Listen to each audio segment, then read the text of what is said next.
ప్రెగ్నెన్సీలో regular checkups చాలా important అనడానికి ఈ పేషెంట్ ఒక ఉదాహరణ.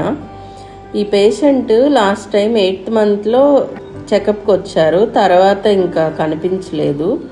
అప్పుడు బేబీ పొజిషన్ బ్రీచ్ అంటే తల పైకి కాళ్ళు కిందకు ఉందని మనం చెప్పాము.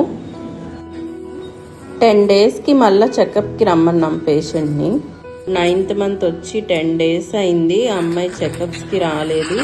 నిన్నటి నుంచి ఉమ్మనీళ్ళు పోతున్నాయంట, నొప్పులు వస్తున్నాయంట, తల కిందకు వచ్చినట్టే అని పక్కన వాళ్ళు చెప్పారంట. బట్ బేబీ మూమెంట్స్ ఆగిపోయి దాకా వెయిట్ చేసి మస్ట్ కూర్చున్నాక బిడ్డ ఎదురుకాళ్ళతో ఉన్న బిడ్డతో వచ్చారు వాళ్ళు.